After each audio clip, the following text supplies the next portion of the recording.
തോന്നണില്ല. കേരളത്തിൽ ചാൻസ് കുറവാണ് ഈ തോന്നും. അവരിവിടെ വരും, ചിലപ്പോൾ എറണാകുളം ജില്ലയിൽ അവരിവിടെയൊക്കെ വരും. കാരണം കേരളത്തിൽ മൊത്തത്തിൽ കിട്ടൂല. കോൺഗ്രസും പിടിക്കില്ല, കമ്മ്യൂണിസ്റ്റും പിടിക്കില്ല. ഇപ്പോൾ വരുമെന്ന് എല്ലാവർക്കും ആഗ്രഹമുണ്ട്. കമ്മ്യൂണിസ്റ്റേ വരുത്തുള്ളൂ. ഓക്കെ, അധികം പേരിൽ കോൺഗ്രസ് വരും. ഇവർ തമ്മിലടിച്ച് സീറ്റിനുള്ള ഇതിന് വേണ്ടി നടക്കുകയാണെന്നുണ്ടെങ്കിൽ ഒരു ഭരണം വ്യത്യാസം വേണമെന്നുള്ളത് ഈ പോക്ക് എങ്ങനെയാണ് ചാൻസ് വളരെ കുറവാണ്. തമ്മിൽ അഖിലേന്ത്യാ തലത്തിലൊക്കെ ഇപ്പോൾ നമ്മൾ കണ്ടില്ലേ അവരുടെ പ്രവർത്തനം. കോൺഗ്രസ് അധികാരത്തിൽ വരും. നിയമസഭാ തെരഞ്ഞെടുപ്പിന് ഇനി ദിവസങ്ങൾ മാത്രം ബാക്കി. കേരളത്തിലെ ജനങ്ങൾ ഒരു ഭരണമാറ്റം ആഗ്രഹിക്കുന്നുണ്ടോ? ദ ജേർണലിസ്റ്റിന്റെ അഭിപ്രായ സർവേ. അതൊന്നും ഇപ്പോൾ പറയാൻ പറ്റില്ല. ഈ പോക്ക് എങ്ങനെയാണ് ചാൻസ് വളരെ കുറവാണ്. കാരണം എന്താ തമ്മിൽ അഖിലേന്ത്യാ തലത്തിലൊക്കെ ഇപ്പോൾ നമ്മൾ കണ്ടില്ലേ അവരുടെ പ്രവർത്തനം. അവർ നന്നാവും, ഇത്രയൊന്നും നന്നാവൂല. ഇതുപോലത്തെ ഭരണമൊന്നും ഉണ്ടാവൂല. ഇവരിപ്പോഴത്തെ ഭരണ കാഴ്ചപ്പാട് നോക്കിക്കഴിഞ്ഞാൽ മിക്കവാറും കോൺഗ്രസിന് വരാൻ സാധ്യതയുണ്ട്. പക്ഷെ എന്നാലും അവരെ തമ്മിലടി കാരണം അത് വരുമെന്നുള്ളതാണ് ഇപ്പോഴത്തെ സംശയം. ഏകദേശം ഒരു 70% സാധ്യതയുണ്ട്. പിന്നെ ഇവരെ പ്രവർത്തനം എങ്ങനെയാണെന്ന് അറിയില്ല. കാര്യം ഇവർ തമ്മിലടിച്ച് സീറ്റിനുള്ള ഇതിന് വേണ്ടി നടക്കുകയാണെന്നുണ്ടെങ്കിൽ കിട്ടാൻ ചാൻസ് വളരെ കുറവാണ്. മുഖ്യമന്ത്രി എന്ന് പറയാനായിട്ട് ഇപ്പോൾ കേന്ദ്രത്തിൽ നിന്ന് തന്നെ ഒരാളിങ്ങോട്ട് വരാൻ നിൽക്കുന്നുണ്ട്. ഭൂരിഭാഗം പേരും ആഗ്രഹിക്കേണ്ടതും അങ്ങനെ ഒരാളെ ആയിരിക്കും. ഇവിടുത്തെ ആൾക്കാരെ കുറിച്ച് അറിയാലോ. അതിൻ്റെ പേരിൽ ഇനി പിന്നെ ആ ടൈമിലാണ് അവരെങ്ങനെ പ്രതികരിക്കണം എന്നൊക്കെ അറിയില്ല. അത് ആ ടൈമിൽ അവർ തീരുമാനിക്കട്ടെ. കോൺഗ്രസ്സാ ചിലപ്പോൾ ഒരു 50-50 ചാൻസ് ഉള്ളൂ.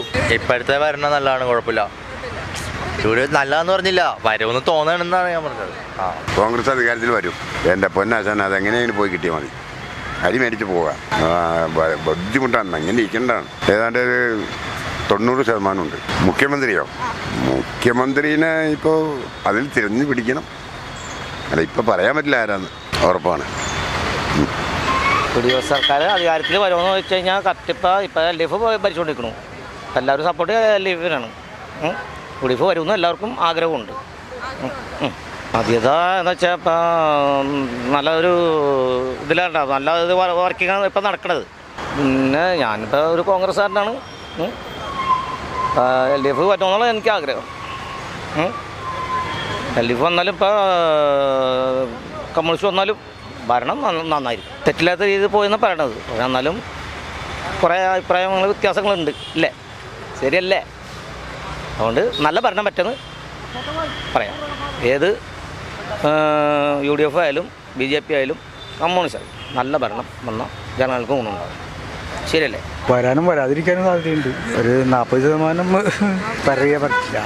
നിലവിലത്തെ ഭരണം വളരെ മോശമായിരുന്നു. ഇപ്പോഴത്തെ ഈ തെരഞ്ഞെടുപ്പ് അനുസരിച്ച് ആൾക്കാർക്ക് പെട്ടെന്നൊരു അതിൽ കുറേ ആൾക്കാർ വീഴാൻ വഴിയുണ്ട്. തോന്നണില്ല,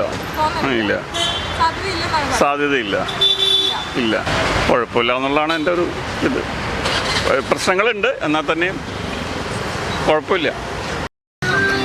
ഇവിടെ ആകെ കോൺഗ്രസ് മാത്രം ജയിക്കണുള്ളൂ, വേറെ ആർക്കും ചാൻസ് ഇല്ലയെന്ന് തോന്നുന്നു. ആലുവയിൽ കേരളത്തിൽ ചാൻസ് കുറവാണ് ഈ തോന്നും. LDF തന്നെ കൊണ്ടുപോകും. LDF.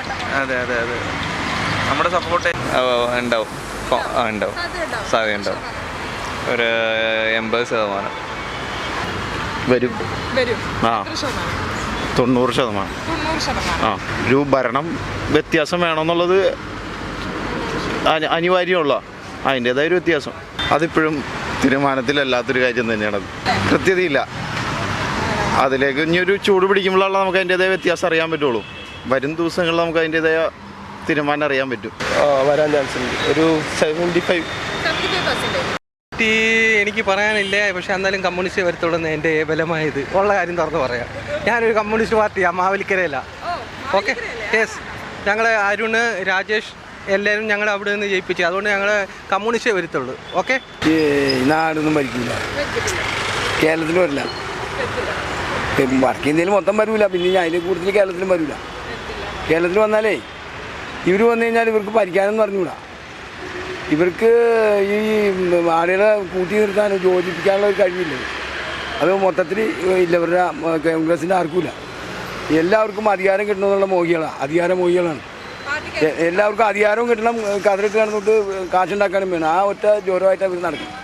എങ്ങനെയായാലും വേണ്ടിയില്ല, ആരൊക്കെ പിടിച്ചു പറിച്ചാലും അവർ പൈസ ഉണ്ടാക്കണം. ആ ഒറ്റ ധാരണയുടെ അവർ നടക്കും. അല്ലാണ്ട് ഇത് പാവപ്പെട്ട ജനങ്ങൾക്ക് കൊടുക്കണം, മറ്റുള്ളവർക്ക് ചെയ്യണം, മറ്റുള്ള കാര്യങ്ങൾ ചെയ്യണം, നാട്ടിൽ വികസനം ചെയ്യണം, അതൊന്നും ഉണ്ടാവില്ല അവർക്ക്. ഇവർ എന്ത് ചെയ്താലും അവർക്ക് അതിന് അഴിമതി ഉണ്ടാവുള്ളൂ. അപ്പോൾ അതുകൊണ്ട് ജനം അത് ചിന്തിക്കും. പിന്നെ ഈ ക്ഷേമ പെൻഷനൊക്കെ ഈ LDF സർക്കാർ കൊടുക്കുന്നതുകൊണ്ട് അവർക്ക് കൊടുക്കാനും പറ്റില്ല. LDF സർക്കാർ കൊടുക്കുന്ന ഒരു പെൻഷൻ്റെ കാര്യത്തിലും അവർക്ക് ചെയ്യാൻ പറ്റില്ല. ലോക കേരള സഭയിലും പോയില്ല, അവർ ഈ പ്രവാസിയുടെ കാര്യത്തിലും ഇടപെടില്ല, ഒന്നിനും അവർക്ക് നേരമില്ല. അവരപ്പോൾ ഈ ഇവിടുത്തെ ഇടതുപക്ഷത്തിൻ്റെ കുറ്റവും പറഞ്ഞു നടക്കലാണ് ഇവർ ജോലി. അപ്പോൾ പിന്നെ അവരെങ്ങനെ അധികാരത്തിൽ വരും? അവരിവിടെ വരും, ചിലപ്പോൾ എറണാകുളം ജില്ലയിൽ അവരിവിടെയൊക്കെ വരും. അല്ലെങ്കിൽ കേരളത്തിൽ മൊത്തത്തിൽ കിട്ടില്ല. എറണാകുളം ജില്ലയിൽ കുറച്ച് കോൺഗ്രസിൻ്റെ ആധിപത്യമുള്ള കാരണം അങ്ങനെ വരും. അല്ലാതെ വേറെ കേരളത്തിൽ എവിടെയില്ല, എവിടെയും വരാൻ സാധ്യത ഞങ്ങളുടെ ആൺകൂട്ടലിലില്ല. പിന്നെ ഇനി അവരുടെ ആൺകൂട്ടൽ അവരുടെ കാഴ്ചപ്പാടിൽ ചിലപ്പോൾ ഉണ്ടാവുമായിരിക്കും. ജനം ചിന്തിക്കേണ്ടത് അവരെ കൂടി ചെയ്ത് കഴിഞ്ഞാൽ ജയിപ്പിച്ച് കഴിഞ്ഞാൽ ഈ നിലവിൽ കിട്ടിക്കൊണ്ടിരിക്കുന്ന പെൻഷനും കാര്യങ്ങളും കിട്ടുമോ? കിട്ടൂല. അതൊന്നും പറയുന്നില്ല. ഒന്നാമത്തേൽ അവർ തമ്മിൽ തല്ലെടുത്തോണ്, അത് കാരണം വരാൻ സാധ്യത കുറവാണ്. LDF തന്നെ വന്നോന്നും താല്പര്യമൊന്നുമില്ല, അത് ജനങ്ങളല്ലേ തീരുമാനിക്കണത്, പറഞ്ഞിട്ട് കാര്യമില്ല. കോൺഗ്രസും പിടിക്കില്ല, കമ്മ്യൂണിസ്റ്റും പിടിക്കില്ല, BJP പിടിക്കും. ഒരു 70% ചാൻസ് ഉണ്ട്. ഇവന്മാർ രണ്ടുപേരും ഇതുവരെ മരിച്ച് മുടിച്ചില്ലേ, ഇനി മാറ്റം വേണം. காங்கிரஸ் வரும் அவ்வளோ பாடானு காங்கிரஸ் அவருக்கு கிட்டல ஏடிஎம்கே வரும் அதிகம் வரல காங்கிரஸ் வரும் நல்ல பாடானு